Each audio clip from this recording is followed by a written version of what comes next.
நல்லா புரிந்து கொள்ளுங்க. ஆனால் 100வது எக்காலம் மட்டும் ஊத மாட்டாங்க. 100வது எக்காலம் எப்போ ஊதுவாங்கன்னு கேட்டிங்கன்னா, எப்போ அந்த வானத்தில் அந்த பிறை தோன்றுகிறதோ அப்பொழுது தான் அந்த 100வது எக்காலம். அதுக்கு என்ன பேர் அப்படின்னு பார்த்தீங்கன்னா, டெக்கியா அகடோலா.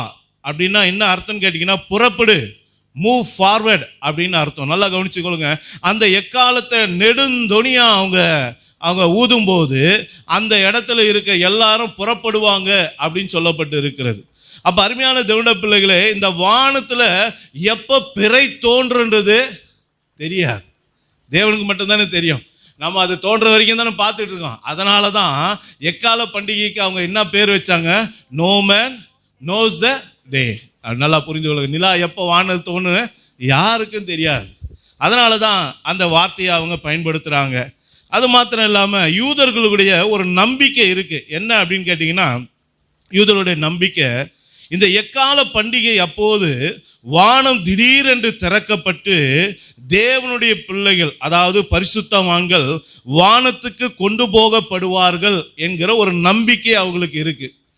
இதை தான் அப்போஸ்தலனாகிய பவுல் என்ன பண்ணார்? அப்போஸ்தலர் நிருபத்தில் நீங்கள் வாசிங்கன்னா பவுல் சொல்லுவார், எதனால் என்ன இவங்க நியாயம் தீர்க்க ராஜா கிட்ட ஒப்பு கொடுத்தாங்கன்னா, மரித்த பரிசுத்தவான்களுடைய உயிர்த்தெழுதலை குறித்து நான் பேசினேன். இது காலகாலமாக இஸ்ரவேலர்களால் நம்பப்படுகிற ஒரு சத்தியம்.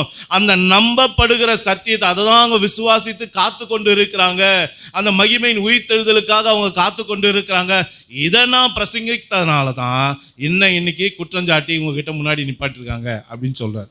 இப்போ அருமையான தேவனுடைய பிள்ளைகளே, நாம் அறிந்து கொள்ள வேண்டிய சத்தியம் என்ன? யூதருடைய நம்பிக்கை என்ன? ஒரு நாளில் திடீரென்று இந்த எக்கால பண்டிகை ஊதும்போது வானம் திடீரென்று திறக்கப்பட்டு தேவனுடைய பிள்ளைகள் பரிசுத்தவான்கள் வானத்துக்கு கொண்டு போகப்படுவார்கள். இது மாத்திரல்ல, நீதிமான்களின் உயிர்த்தெழுதலும் பரிசுத்தவான்கள் வீட்டுக்கு அழைத்து செல்லுதலும் நடக்கும் என்ற ஒரு நம்பிக்கை அவங்களுக்கு இருக்கு. அது மாத்திரமல்ல, ராஜா அந்த நாளில் முடிசூட்டப்படுவார், ராஜாவுடைய திருமணம் நடக்கும். இதெல்லாம் யூதருடைய நம்பிக்கை. நல்லா புரிந்து கொள்ளுங்க. இப்போ இது நம்ம எக்கால பண்டிகை பற்றி பார்த்தோமா?